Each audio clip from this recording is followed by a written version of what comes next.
तो सीआरपीसी की कहानी जो हम लोग पढ़ रहे हैं, जिस पे हम लोग चर्चा कर रहे हैं, उसी क्रम को आगे बढ़ाते हुए आज सीआरपीसी की कहानी में ये चौथा अध्याय है जिसमें आज उपस्थित हुए हैं। तो मैं आपको बताना चाहूँगा आगे की कहानी। देखिए, अभी तक मैंने आपको बताया कि सीआरपीसी किस प्रकार से चलता है और किस प्रकार से हमें पढ़ना चाहिए। मैंने दोनों बिंदुओं पर खास करके आपका ध्यान आकर्षित किया था। इसी क्रम में मैं आपको बताऊं कि अभी हम लोग अपराध की चर्चा कर रहे थे। मैं अपराध का इन्वेस्टिगेशन और अपराध का ट्रायल की बात बता रहा था आपको। तो आपके मन में सवाल आया होगा अपराध कितने प्रकार के होते हैं। तो मैंने बताया था आपको कि अपराध जमानती, गैर जमानती, संगे गैर संगे, इस प्रकार के अपराध होते हैं और समन्स और वारंट केस भी होते हैं। ये आपने समझ लिया था। देखिए, अपराध कि ये जो 3 प्रकार का वर्गीकरण बताया हमने, इसी के आधार पर हमने आपको ध्यान दिलाया था कि हमारे अनुसूची में 6 कॉलम हैं और 6 कॉलम के जो 3 कॉलम लास्ट के हैं उसमें इसी की चर्चा है।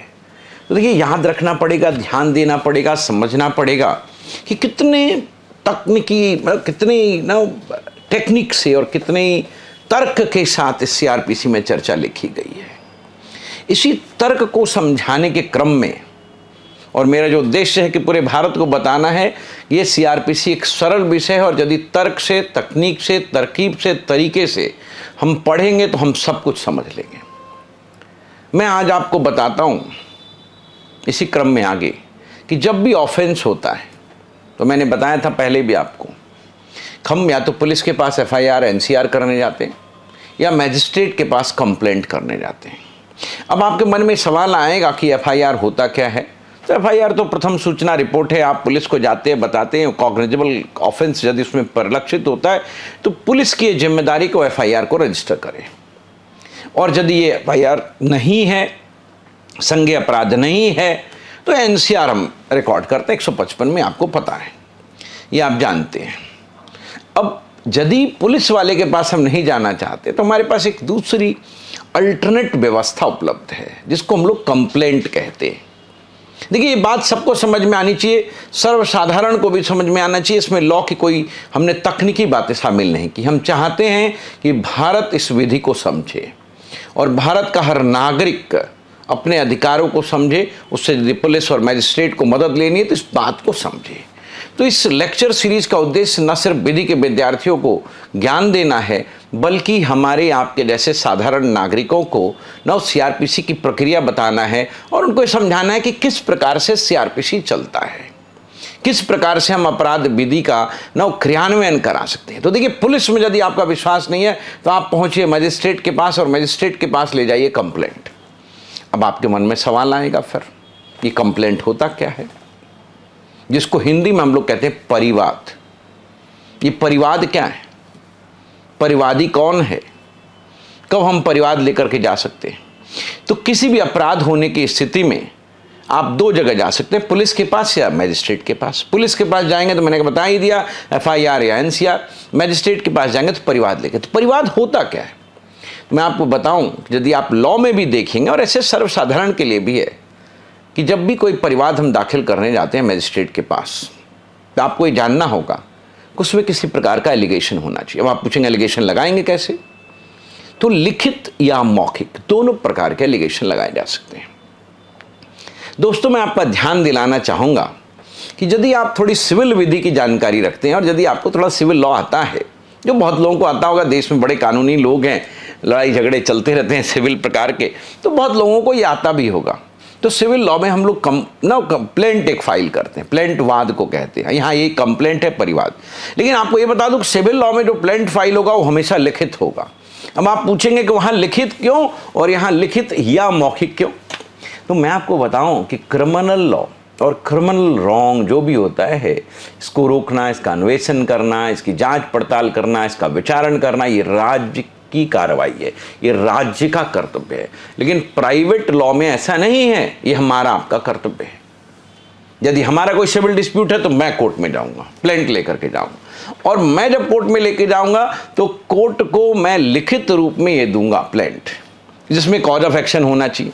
भाई, वाद का आधार क्या है, कार्य कारण क्या है, बताओ क्यों आए हो मेरे पास, क्या रिलीफ चाहिए तुम्हें, क्या अनुतोष प्राप्त करना चाहते हो हमसे। तो सिविल लॉ में पार्टी को खुद से ये लिख करके देना होगा।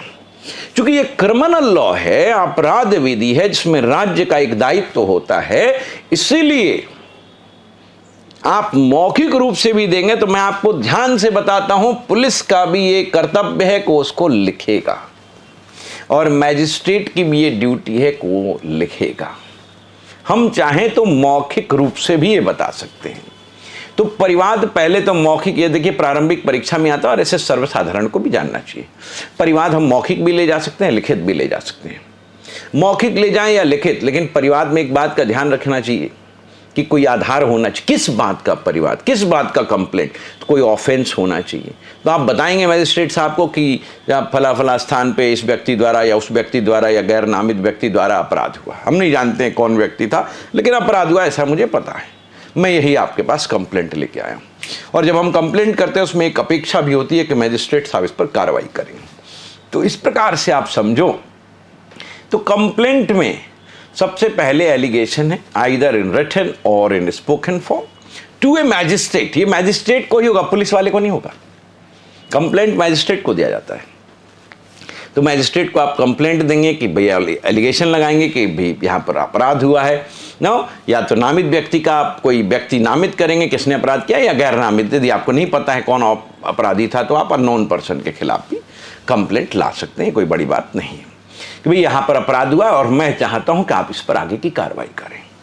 तो कंप्लेंट क्या है आप समझ गए होंगे कि कंप्लेंट ये है कि आप जिसमें एलिगेशन ऑफ ऑफेंस लगाएंगे, या तो लिखित या तो मौखिक मैजिस्ट्रेट को लगाएंगे, बताएंगे कि अपराध हुआ है, और जब अपराध हुआ है तो आप मैजिस्ट्रेट से इस बात की अपेक्षा करेंगे कि यहाँ पर आप कार्रवाई आगे की करें। तो this is what is complaint.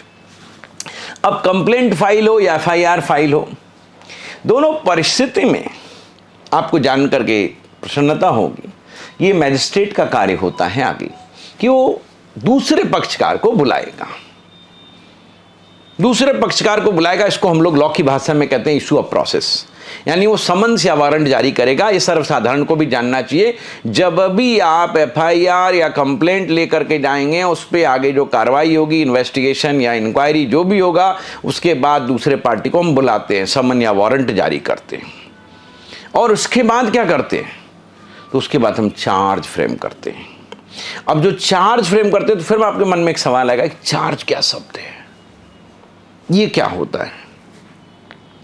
Charge समझते हैं ना, जब आप किसी को चार्ज करते हैं, भाई तुमने गलत किया, ये सही किया, ये उचित हुआ, ये अनुचित हुआ। तो इसी प्रकार से मैजिस्ट्रेट भी चार्ज फ्रेम करता है। जो लोग जज बनने वाले हैं, जज बन गए हैं, वकील हैं, या अन्य व्यक्ति को भी पता होना चाहिए चार्ज क्या होता है। चार्ज वो व्यवस्था है जिसके तहत मैजिस्ट्रेट आपके खिलाफ एक एक्यूजेशन लिखता है, एक एक्यूजेशन लिखता है जिसमें बताता है कि भाई आपने क्या अपराध किया है, आप कौन कौन सी धारा के तहत अपराध कर रहे हैं, या क्या क्या अपराध हुआ है, किस किस वक्त किया है। तो 211 से लेकर 224 में उसकी प्रक्रिया विहित है। आप पढ़ेंगे वहाँ आपको पता चल जाएगा, कोई बड़ी बात नहीं है। ये अध्याय संख्या सीआरपीसी का 17 है। सर्वसाधारण के लिए क्या अध्याय नंबर याद करना आवश्यक नहीं है, न धारा याद करना आवश्यक है। बट आप ये जानिए कि चार्ज क्या होता है। तो चार्ज वो है जिसमें मैजिस्ट्रेट ये बताता है कि आपने ये अपराध किया। चार्ज एक अपराध का भी हो सकता है, कई अपराधों का भी हो सकता है। इसके लिए फॉर्म नंबर 32 है सीआरपीसी में, जिसमें लिखा है मैजिस्ट्रेट किसी विशेष व्यक्ति के खिलाफ चार्ज लगाता है। चार्ज कभी भी अननोन नहीं होगा। हमने सूचना भले दे दी मैजिस्ट्रेट को कि मुझे पता नहीं किस व्यक्ति ने अपराध किया, लेकिन जब इस बात की इन्वेस्टिगेशन होगी, इंक्वायरी होगी, तो चार्ज किसी पर्टिकुलर व्यक्ति के खिलाफ ही लगाया जाएगा। तो चार्ज हमेशा एक पर्टिकुलर व्यक्ति के खिलाफ होता है। और जब हम चार्ज फ्रेम करते हैं तो प्रिंसिपल ऑफ नेचुरल जस्टिस के अनुसार उस व्यक्ति को बुलाते हैं। तो चार्ज मल्टीपल भी होगा, चार्ज सिंगल भी होगा, चार्ज डुअल भी होगा, चार्ज कई प्रकार के हो सकते हैं। फॉर्म नंबर 32 मैजिस्ट्रेट बुलाता है, उसको नामित करता है, बताता है कि आपको आपके खिलाफ ये 9 अपराधों का चार्ज लगाया जाता है और आप इसके लिए अब ट्रायल आपका होगा। तो आप चार्ज भी समझ रहे हैं। तो आपने आज क्या समझा, कंप्लेंट के बारे में समझा और चार्ज के बारे में समझा। देखिए सेक्शन 2 पे हम लोग चर्चा कर रहे थे। सेक्शन 2 में बहुत सारे शब्द लिखे, तो मैंने मैक्सिमम शब्द आपको बता दिए। जब भी मैजिस्ट्रेट चार्ज आप पे लगाता है तो फिर विचारण की प्रक्रिया शुरू हो जाती है, जुडिशियल प्रोसीडिंग चलता है। इसी क्रम में एक बात आती है कि साहब हमने अभी तक 3 शब्द सुने, इन्वेस्टिगेशन, इंक्वायरी एवं ट्रायल। अब इन्वेस्टिगेशन तो पुलिस वाला करता है जब उसको एफआईआर और एनसीआर मिलता है, इंक्वायरी मैजिस्ट्रेट करता है जब आप उसको कंप्लेंट देते हैं, और ट्रायल कब होगा? तो जब चार्ज फ्रेम हो जाएगा। तो ध्यान से बातों को समझिएगा, इन्वेस्टिगेशन पुलिस करेगा, इन्वेस्टिगेशन एग्जीक्यूटिव प्रोसीडिंग है, इंक्वायरी मैजिस्ट्रेट करेगा, इंक्वायरी जो है मैजिस्ट्रेट कब करेगा, कैसे करेगा, तो इंक्वायरी की बहुत सारी व्यवस्थाएं हैं। 159 में भी लिखा है प्रिलिमिनरी इंक्वायरी, 176 में लिखा है साहब कस्टोडियल डेथ में इंक्वायरी, अभी आपने पढ़ा कंप्लेंट के केस में भी 202 में इंक्वायरी। तो इंक्वायरी कई जगह होगी। Inquiry is basically inquiry of the matter whether it is true और नॉट। तो बेसिकली जांच इस बात की होती है कि सत्य है या असत्य है। तो इंक्वायरी तथ्यों की होती है, इन्वेस्टिगेशन अपराध का होता है, इन्वेस्टिगेशन पुलिस वाला करेगा, इंक्वायरी मैजिस्ट्रेट करेगा, और ट्रायल भी मैजिस्ट्रेट करेगा। अब इसमें अंतर क्या है? तो इन्वेस्टिगेशन तो पहली प्रक्रिया जो पुलिस कर रहा है अपराध होते ही, इंक्वायरी उसके बाद मैजिस्ट्रेट कर रहा है जब मैजिस्ट्रेट के पास जाते हैं। लेकिन ट्रायल क्या है? तो ट्रायल चार्ज फ्रेमिंग के बाद की व्यवस्था है और इंक्वायरी उसके पहले आप कर रहे हो जनरली। अब इंक्वायरी मैंने कहा 125 में भी इंक्वायरी होगी, मेंटेनेंस मिलना चाहिए नहीं मिलना चाहिए, 200 में अपराध हुआ नहीं हुआ उसके बाद इंक्वायरी है, बेसिक प्रिलिमिनरी इंक्वायरी होती है। 159 में इंक्वायरी है, कस्टोडियल डेथ में 176 में मैंने बोला पुलिस की कस्टडी में डेथ हो जाता है तो मैजिस्ट्रेरियल इंक्वायरी होगी, मैंडेटरी है, नेसेसरी। तो ये सब सर्वसाधारण को भी जानना चाहिए। तो इन्वेस्टिगेशन पुलिस द्वारा, इंक्वायरी मैजिस्ट्रेट द्वारा, और ट्रायल में बेसिकली आप एक कंक्लूजन पर पहुंचते हो कि कन्विक्शन या एक्विटल। लेकिन इंक्वायरी में आप इस कंक्लूजन पे नहीं पहुंचते, इंक्वायरी में या एक्विटल या कन्विक्शन। इंक्वायरी तो it is inquiry into the truth of an allegation और of a matter. We do not reach to a conclusion. हम किसी कंक्लूजन पे नहीं पहुंचते कि एक्विटल है या कन्विक्शन है।